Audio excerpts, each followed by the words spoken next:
Assalamualaikum warahmatullahi wabarakatuh. Perkenalkan, nama saya Adelia Verlian Fisya Devi dengan nomor NPM 211446000307 dari kelas A821. Di sini saya akan mempresentasikan video mengenai metode ceramah dan model pembelajaran kontekstual bersama adik saya yang bernama Marifah Khalid. Metode ceramah adalah metode yang digunakan oleh guru untuk memberikan penuturan atau penjelasan kepada para peserta didik. Nah, peserta didik ditugaskan untuk mendengarkan dan mencatat hal-hal yang dirasa penting. Nah, saya di sini menggunakan model pembelajaran kontekstual. Model pembelajaran kontekstual adalah model pembelajaran yang dilakukan guru untuk mengaitkan materi dengan dunia nyata siswa, mengaitkan pengetahuan baru dengan pengalaman yang sudah diperoleh oleh peserta didik. Siswa dapat mendapatkan pengalaman bermakna dan bisa mengaitkan apa yang dipelajari dengan kehidupan nyata sehari-hari ketika menggunakan model pembelajaran kontekstual ini. Materi yang saya gunakan adalah materi kelas 4 tentang subtema 1 pembelajaran 1, yaitu mata pelajaran IPA, Ilmu Pengetahuan Alam. Sebelumnya, Assalamualaikum warahmatullahi wabarakatuh. Waalaikumsalam warahmatullahi wabarakatuh.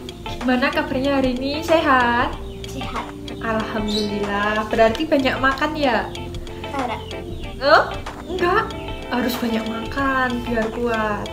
Nah, pada pertemuan kemarin kita sudah belajar tentang materi makhluk hidup dan lingkungannya. Sekarang kita masuk ke pembelajaran 1, subtema 1 tentang sifat-sifat cahaya. Nah, cahaya sendiri. Contoh cahaya itu ada cahaya lampu, cahaya matahari, cahaya dari bintang, kilat, lampu kendaraan bermotor, dan masih banyak lagi. Cahaya tersebut di antara bentuk energi yang dipancarkan oleh benda atau sumber cahaya dalam bentuk gelombang elektromagnetik. Benda yang bisa menghasilkan cahaya tersebut disebut dengan sumber energi. Sekarang ditulis dulu ya sifat cahaya yang pertama, yaitu cahaya dapat merambat lurus. Cahaya dapat merambat lurus itu artinya cahaya merambat lurus melalui medium perantara. Bisa dilihat di sana, ada cahaya matahari yang masuk ke dalam ruangan. Nah, cahaya matahari tersebut masuk ke dalam ruangan melalui medium perantara cermin jendela. Selain itu, contoh yang lain bisa dilihat pada lampu. Lampu tersebut merupakan sumber cahaya juga. Lalu contoh yang lain, ketika kamu berjalan di tempat gelap, kamu menggunakan senter, kamu arahkan ke depan.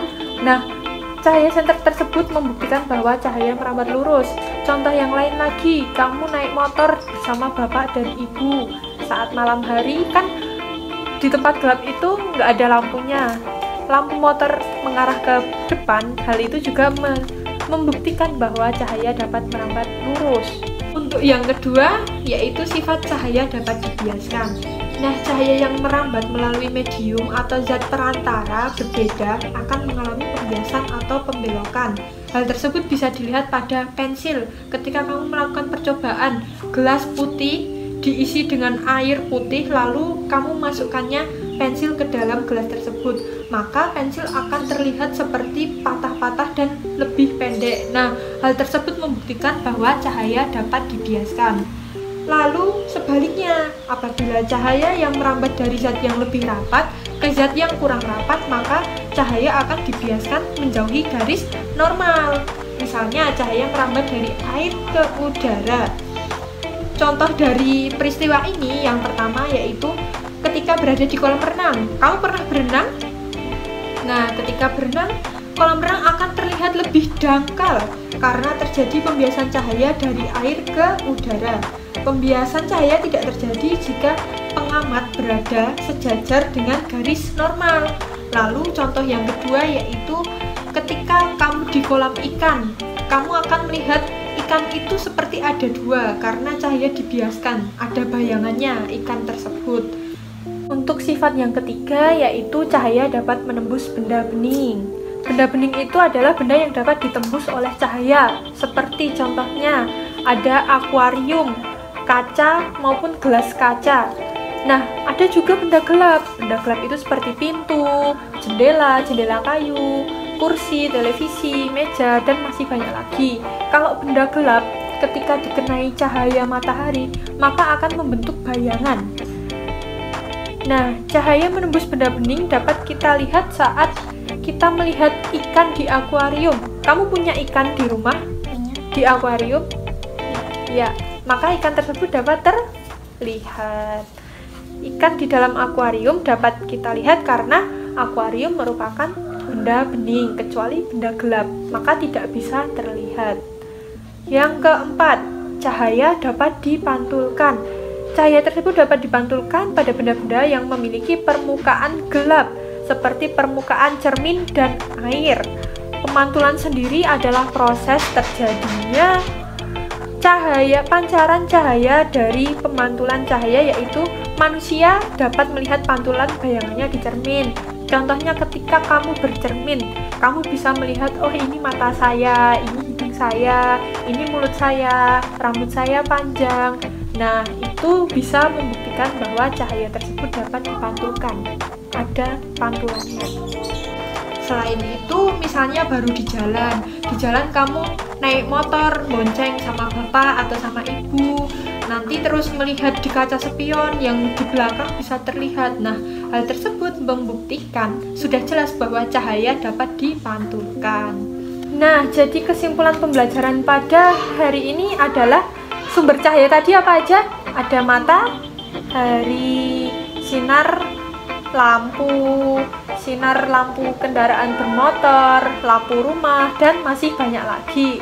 Terus sifat-sifat cahaya tadi ada 4. Yang pertama, cahaya dapat merambat lurus. Yang kedua, cahaya dapat dibiaskan. Yang ketiga, cahaya dapat menembus benda bening. Dan yang keempat, cahaya dapat dipantulkan. Nah, sekarang ibu akan memberikan tugas untuk kamu, yaitu tugas praktek di rumah ya. Kamu menyediakan alat dan bahan. Yang pertama, gelas kaca yang bening, putih, lalu air putih, dan juga pulpen atau pensil. Nanti lalu diamati perubahan apa yang terjadi setelah kita mempelajari sifat-sifat cahaya. Oke? Minggu depan dikumpulkan. Cukup sekian presentasi yang bisa saya tampilkan. Jika ada kekurangan maupun kesalahan mohon dimaafkan. Wassalamualaikum warahmatullahi wabarakatuh. See you next time.